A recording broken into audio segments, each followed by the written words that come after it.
Muy buenas tardes, mediador. Mi nombre es Eduardo Limón Martínez. El día de hoy grabamos este video para hablar acerca de la interseccionalidad como herramienta. Para esto daremos respuesta a algunas interrogantes.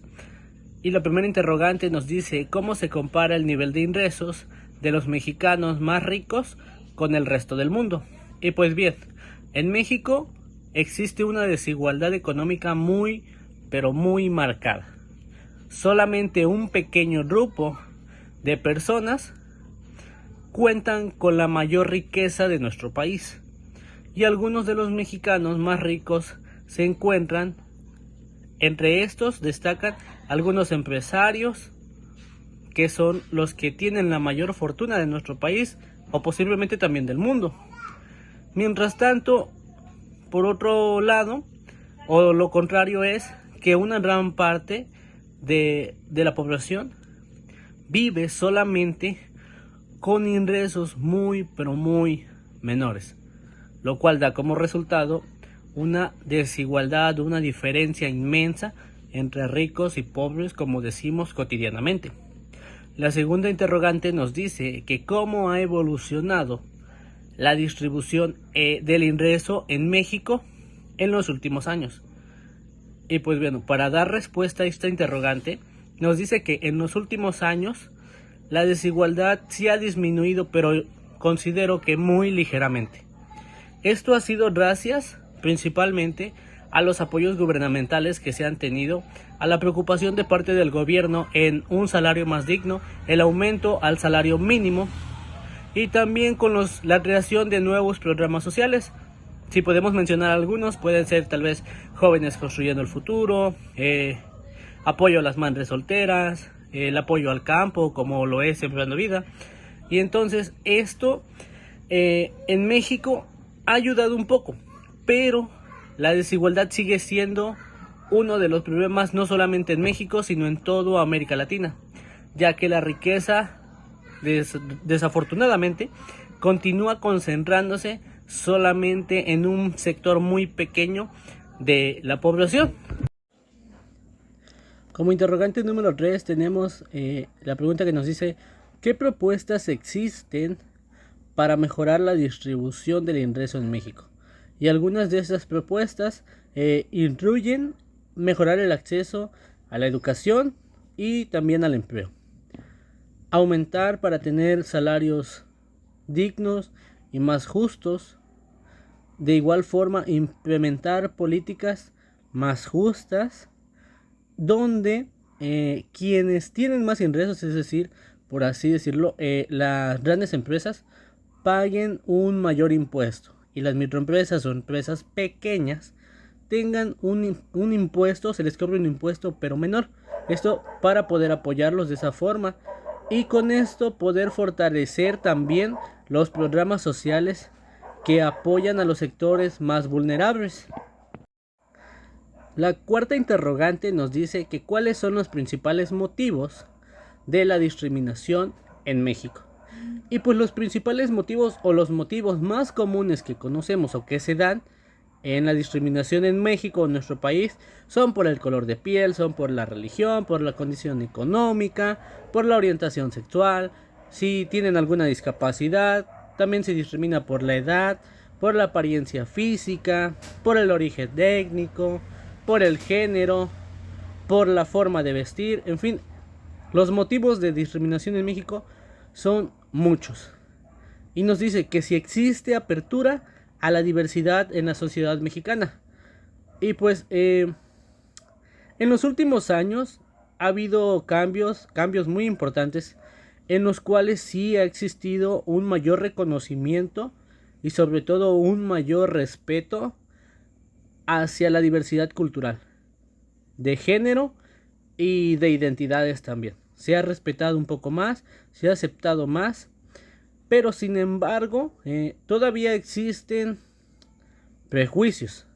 Es decir, ya se ha reconocido, pero no se ha dado todo bien, porque aún se tienen estereotipos y se ha generado todavía algún tipo de exclusión o desigualdad hacia algunas personas o hacia algunos grupos.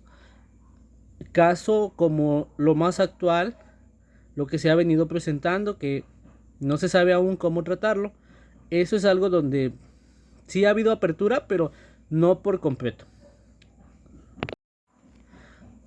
La siguiente pregunta nos dice que ¿qué grupos son más vulnerables hacia la discriminación? Y pues desafortunadamente tenemos que dentro de los grupos más vulnerables está el ser indígena, las amas de casa, también se encuentran las, por así decirlo, las personas con alguna discapacidad. También uno de los grupos más vulnerables son personas de la tercera edad, personas de la comunidad. También existe esa discriminación hacia los migrantes. Se vive actualmente esa discriminación hacia los migrantes, no solo en nuestro país, sino en nuestro país vecino. También a las personas con poca posibilidad económica, es decir, en situación de pobreza o de calle.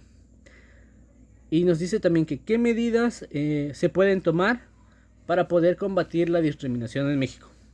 Y pues bien, algunas de las medidas puede ser que ocupemos la mejor herramienta que existe o la mejor herramienta a la que tenemos acceso.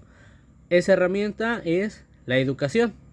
¿Por qué la educación? Porque a través de la educación, en las nuevas generaciones que estamos formando, podemos integrar y fomentar esos valores de respeto, esos valores de igualdad, y también se pueden crear nuevas leyes.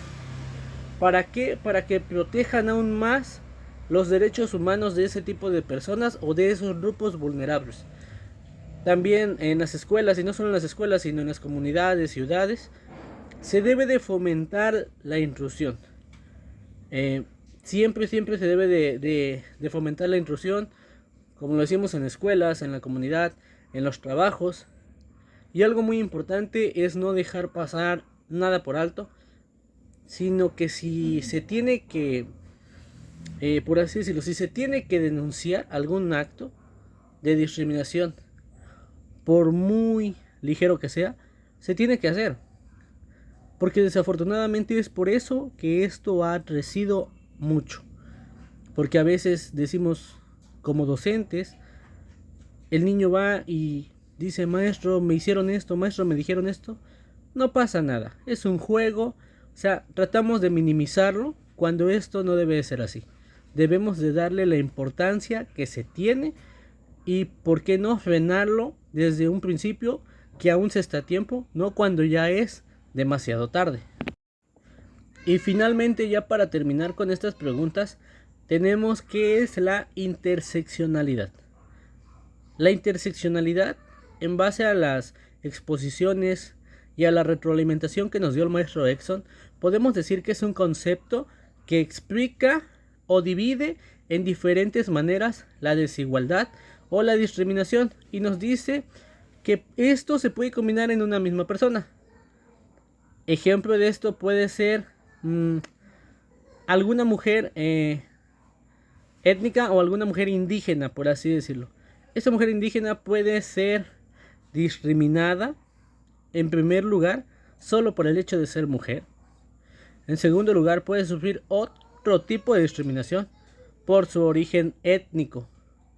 Y finalmente, si a esto le sumamos que cuando decimos indígena lo relacionamos con pobreza, su condición económica puede ser otro factor de discriminación. Entonces es aquí donde entra la interseccionalidad. ¿Por qué? Porque divide la discriminación o la desigualdad en diferentes ramas. Y pues bueno, esta es mi aportación acerca de estas preguntas y acerca de lo que es la interseccionalidad como una herramienta. Muchas gracias y hasta luego.